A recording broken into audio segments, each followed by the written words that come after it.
بسم اللہ الرحمن الرحیم۔ اویئرنیس کی دنیا میں خوش آمدید۔ آج کا ہمارا ٹاپک ہے دین کی عزت، یعنی کہ ہم آج ڈسکس کریں گے کہ دین کی عزت کیا ہونی چاہیے اور ہم نے کیا کی ہے۔ جیسا کہ ہم سب جانتے ہیں کہ ہم اپنے معاشرے میں دیکھتے ہیں یا اپنے رہن سہن کے معاملات میں دیکھتے ہیں، اگر کوئی ہمیں ماں بہن کی گالی نکال دے تو کمزور سے کمزور سا بھی انسان لڑنے مرنے کے لیے تیار ہو جاتا ہے اس بات پہ، اور غصے سے وہ نیلا پیلا ہو جاتا ہے کہ اس نے ہوتا کون ہے جو اس نے مجھے گالی نکال دی۔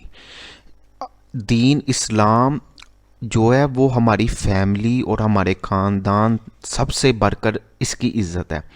لیکن بڑے افسوس کی بات ہے ہم سب دین کی بات جب آتی ہے تو ہمارے وجود کے اندر کسی قسم کی کوئی کبکبی نہیں طاہر ہوتی کہ جو اللہ رب العزت نے ہمیں دین اسلام سونپا ہم نے کبھی اس کی کیا خدمت کی۔ ہمیں غور کرنا چاہیے۔ کل کو قیامت والے دن اگر اللہ پاک ہم سے پوچھ لے کہ تم نے میرے دین کے لیے کیا کیا،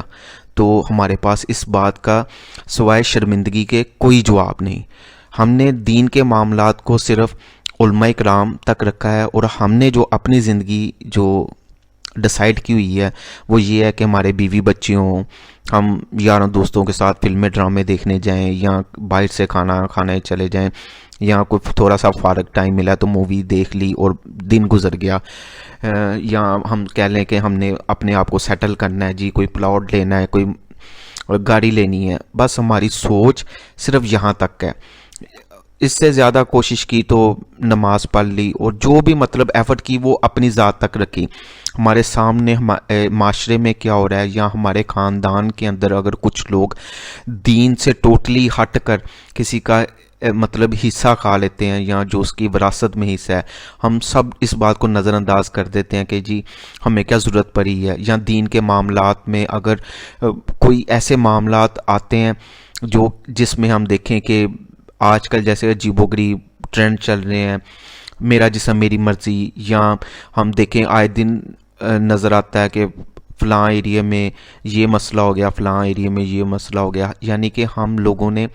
اپنے دین کو اس طرح مذاق کے لیول پہ لائے ہیں کہ ہم دین کی بات کریں تو کوئی سنجیدہ ہو کے اس بات کو سننا ہی نہیں گوارا کرتا۔ وہ کہتے ہیں جس طرح عام سی بات ہوگی اسی طرح یہ بات ہوگی۔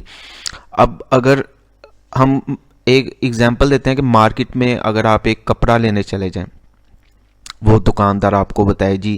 یہ 1000 روپے کا ہے، آپ اس سے جب سوٹ لیں گے تو اس کو ہر طرح سے چیک کریں گے، چاہے دکاندار آپ کو کہے اس میں کوئی عیب نہیں، لیکن آپ اپنی تسلی کریں گے کہ جی میں نے 1000 روپیہ اس پہ سروائیو کر رہا ہوں۔ تو کبھی کوئی دین کے معاملے میں اگر ہم سے کوئی بات کی جاتی ہے، یا ہم کہیں سے کوئی حدیث پڑھتے ہیں یا کوئی اسلامی بیان سنتے ہیں، تو اس کے بارے میں ہم کیوں نہیں تحقیق کرتے کہ آیا یہ بندہ بات سچ کہہ رہا ہے، یا اس کی بات میں وزن ہے، میں اس کی تحقیق کروں یا خود اس کے معاملے میں تھوڑا غور و فکر کروں۔ یعنی کہ ہماری نظر کے اندر دین کی بات یا دین کے معاملات اس 1000 روپے کی ویلیو سے بھی کم ہے جو ہم کپڑا خریدنے جائیں تو اس کو صحیح طرح چیک کرتے ہیں۔ یہ بڑے افسوس کی بات ہے ہم سب مسلمانوں کے لیے کہ ہم اپنے دین کا کسی نون مسلم نے تو مذاق اڑانا یا نہ اڑانا دین کا وہ تو ایک الگ بات ہے نا۔ پہلے تو ہم نے بے حساب فرقے بنا لیے ہیں اپنے دین میں،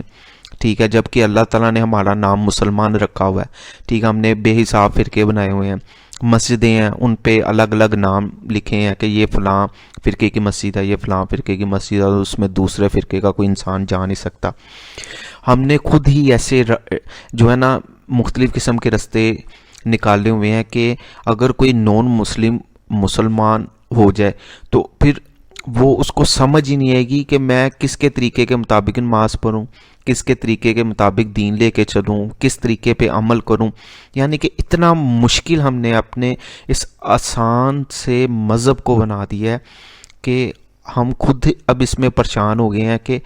کون سا بندہ صحیح ہے کون سا بندہ نہیں صحیح۔ بس جہاں بات سمجھ آ گئی اپنی مرضی کے مطابق وہ ٹھیک ہے، وہ دین کی بات ہے۔ جہاں دین کی بات ہماری مرضی سے تھوڑی سی بھی اختلافات رائے پیدا ہوئی اس میں ہم نے کہہ دینا ہے جی نہیں یہ ضعیف حدیث ہے، یا اس طرح معاملات کو ٹالنا ہے کہ صرف ہم نے دین کی وہ بات سننی ہمیں پسند ہے جو ہمارے رائٹ میں ہو، جس سے ہمیں دنیاوی فائدہ ہو۔ اور اس کے علاوہ ہم دین کی کوئی ایسی بات نہ سننا نہ کرنا پسند کرتے ہیں جو کہ اصل میں دین ہے۔ ہمیں اس بات پہ غور و فکر کرنا چاہیے کہ ہم دین کے ساتھ کیا سلوک کر رہے ہیں۔ اپنی رائے کمنٹ میں ضرور پاس کیجیے گا۔ اس کے ساتھ ہمیں اجازت دیں۔ اللہ حافظ۔